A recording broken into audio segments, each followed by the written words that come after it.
बहुत खूब कहा है किसी ने कि सूखे पत्तों पर जरा अदब से चलना, क्योंकि कड़ी धूप में कभी इन्हीं से पनाह मांगी थी तुमने।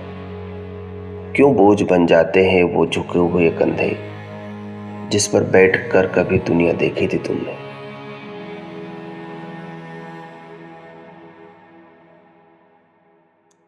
ये क्या हो गया आजकल के बच्चों को? माँ बाप को तो वृद्धा आश्रम भेजने का एक दौर सा बना लिया है।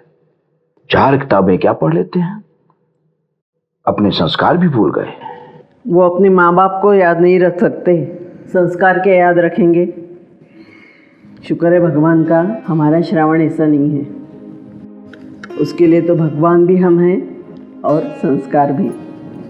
जैसा उसका नाम वैसा उसका काम।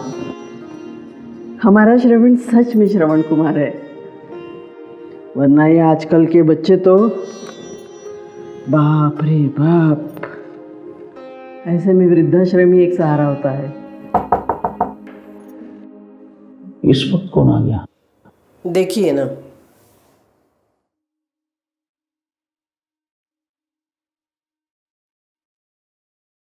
श्रवण की चिट्ठी। पढ़िए ना, क्या लिखा है? इसमें लिखा है कि लॉकडाउन के कारण बिजनेस में कुछ दिनों से नुकसान चल रहा है, थोड़ी आर्थिक तंगी भी है। इस वजह से मैं बहुत परेशान हूँ, काम का भी प्रेशर है। तो अभी आप यहाँ आके तकलीफ नहीं उठाएं। जब मैं थोड़ा स्टेबल हो जाऊँगा तो आप दोनों को बुला लूँगा। आप दोनों को बहुत प्यार। हे भगवान, मेरे बच्चे का ध्यान रखना। खुदा भी एक राज है, वही जानता है उसे क्या मंजूर है। पैरों तले जमीन खिसक गई जब श्रावण का ये लेटर मिला। वो सारे मुश्किल पल आँखों के सामने घूम रहे थे, जिन्हें हम बहुत हिम्मत और साहस से पार कराए थे। शीला, क्यों ना अपना ये घर और जो कुछ गहने बचे हैं उसे बेचकर श्रवण को दे दें। वो इतने बड़े नुकसान से अकेले कैसे बाहर आएगा? और वो उस स्कूल के हजारों बच्चों के भविष्य का भी सवाल है। बेशक इससे उसकी परेशानी तो दूर नहीं होगी, पर शायद थोड़ी मदद मिल जाएगी। आप अपनी पूरी जिंदगी की पूंजी बेचना चाहते हैं? पूंजी?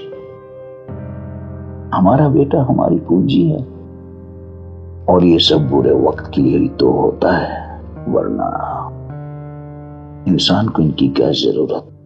लेकिन घर बेचने के बाद हम रहेंगे कहाँ? हम अपने बेटे श्रवण के पास चले जाएंगे, और थोड़ा बेटे के प्यार के हकदार तो हम भी हैं। वो कितना खुश हो जाएगा हमें वहां देखकर, हैं? अब श्रवण को इन सब के बारे में बिल्कुल मत बताना, वरना वो हमें ये करने नहीं देगा। ये ठीक है। दिल में एक अजीब सा सुकून महसूस हो रहा था कि सालों के इंतजार और ढेरों तकलीफों के बाद अपने बेटे से मिलूंगी। साथ ही एक अजीब सा दर्द भी था, क्योंकि उस जगह को छोड़कर जाना था जहाँ मेरा श्रावण का पूरा बचपन निकला था। उसकी वो हजारों यादें वहाँ कैद थी, जहाँ हम शायद दोबारा कभी नहीं आ पाएंगे। जो साथ ले पाई थी ले लिए, जो नहीं ले पाई वही छूट गया। और कुछ मुट्ठी भरी यादें लेकर निकल पड़े थे हम एक नए सफर के लिए।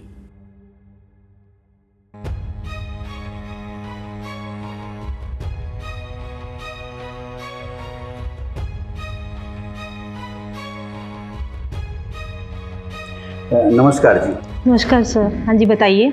हमें श्रवण कुमार से मिलना है। So principal sir, as per your question, I have only one condition for marriage. कि जिस भी फैमिली में मेरी शादी हो ना, they should be rich and high class. Course यार, ये तो बहुत बेसिक है। Look at me. I belong to a rich and high class family.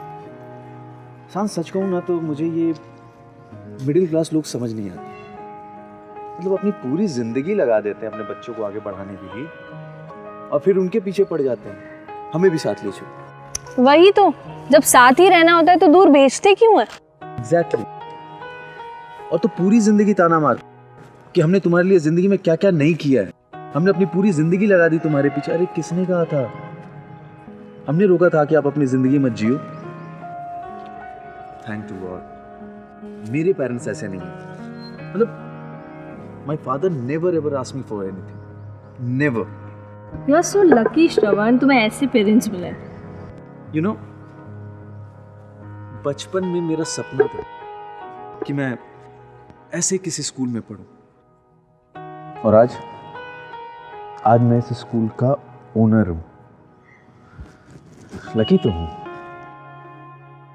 वैसे श्रवण, तुम बिल्कुल भी नहीं बदले। कॉलेज में भी वैसे थे और अब भी वैसी ही। तुम भी तो नहीं बदली, बस थोड़ी सी मोटी हो गई। I want to say something. बोलो। वैसे भी अब तुम्हारा राज है, तुम प्रिंसिपल हो, कुछ भी कह सकते हो। मोटी नाटी एनीथिंग। आई वाज किडिंग यार। I don't know how it sounds to you, but I really want to say something to straight to the. Let me come straight. बोलो to, ना। Will you marry me? घुटने पे जाके कहना पड़े। Oh, please. Come.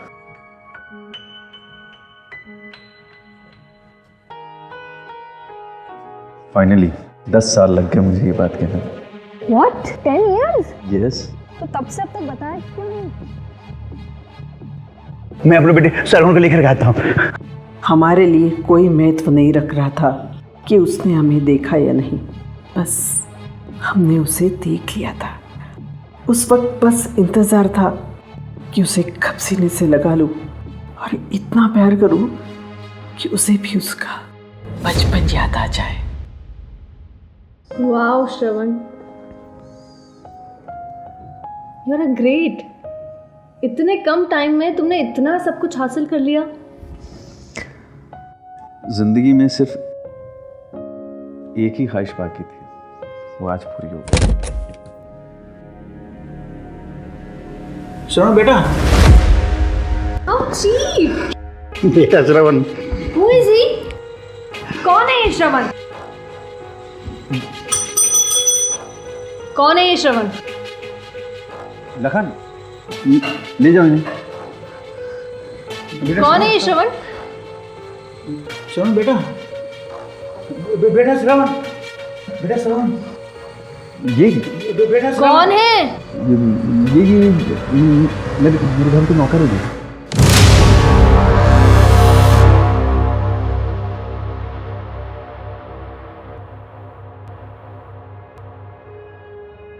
सांझ। नौकर? तो वो तुम्हें बेटा क्यों बुला रहे हैं? अरे वो मेरे बचपन से मेरे घर पे काम करते हैं ना, तो शायद इसलिए। I know Shravan, you are a soft heart person, but नौकरों को इतना मुंह नहीं लगाना चाहिए। और ऑनर कितना भी प्यार करे, एटलीस्ट नौकर को अपनी औकात में रहना चाहिए।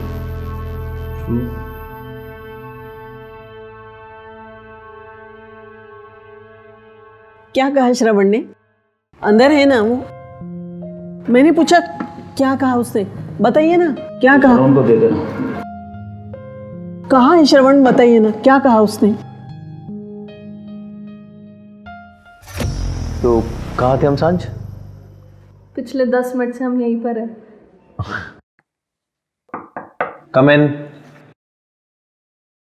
सर ये मेल आपके पिताजी देखे गए। ओके। इतने पैसे?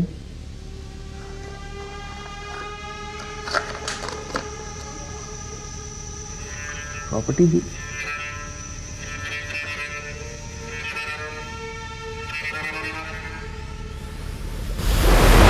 बहुत बहुत आशीर्वाद बेटा। ये सब तेरे कठिन परिश्रम का ही परिणाम है कि तुम आज इस मुकाम पर हो। हमें तुम्हारी तरक्की की बहुत खुशी है। तुम्हारे फेवरेट माँ के हाथ के बेसन के लड्डू लेकर परसों आ रहा हूँ, पूरे ऑफिस में बांटना।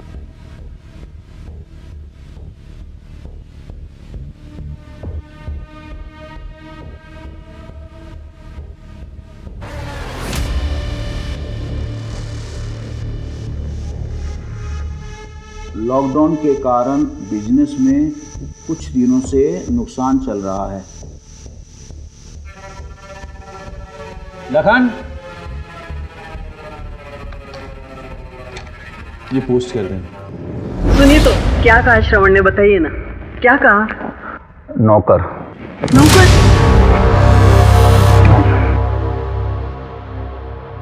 वो हमारा बेटा नहीं हो सकता। उसने आपको नौकर? वो हमारा बेटा नहीं हो सकता। चलो।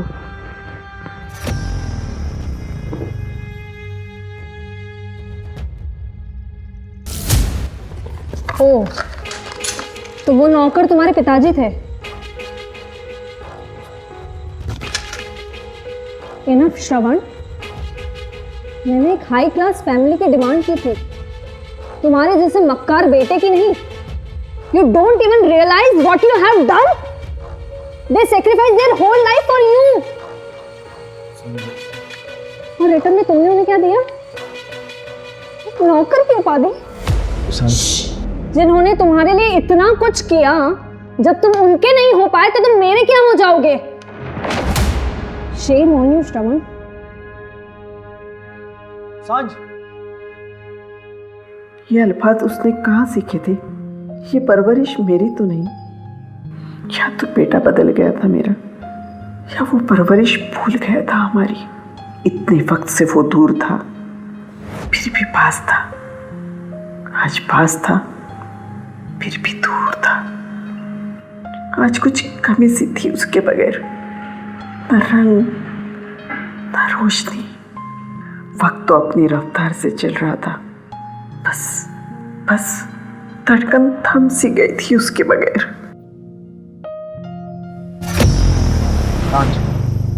सांझ, मेरी बात तो सुन। क्या तुम्हारी बात सुनो? How can you? जिन्होंने तुम्हारी जिंदगी बनाने के लिए अपनी पूरी जिंदगी लगा दी, जिन्होंने तुम्हें उंगली पकड़कर चलना सिखाया, कंधे पर बिठाकर पूरी दुनिया घुमाई, इतना बड़ा स्कूल अकेले संभालते हो पर अपने माँ बाप को नहीं संभाल पाए तुम। अफसोस, किस बात का गुरूर है तुम्हें? क्या है तुम्हारा अपना? क्या है? Everything belongs to them. और तुमने क्या दिया उन्हें? व्हाट? नथिंग।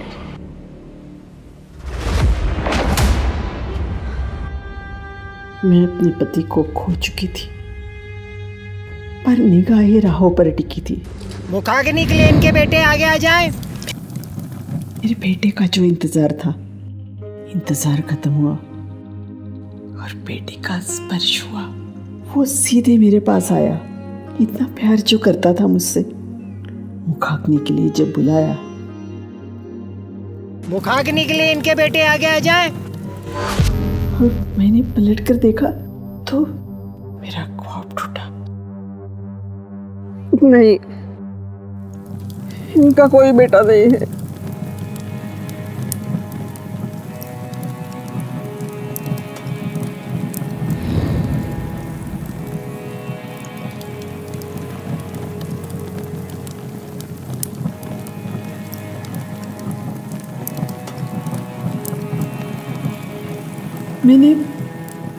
मैंने फिर भी इंतजार किया, क्योंकि मैं जानती थी वो जरूर आएगा, क्योंकि वो मेरा बेटा है। पर वो नहीं आया। शायद वो मेरा रहा ही नहीं।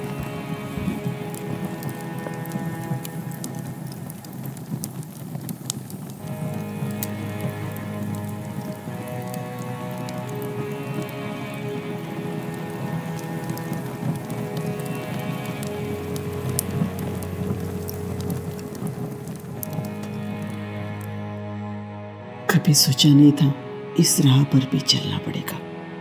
सबने अंदाजे से नापा मुझे, कोई करीब आके देखता तो एहसास होता तैरे हुए दरिया अक्सर गहरे हुआ करते हैं, पर शायद हर दरिया का अंत वृद्धाश्रम होता है। जब अपने ही अपने ना हो तो वृद्धाश्रम ही एक सहारा होता है।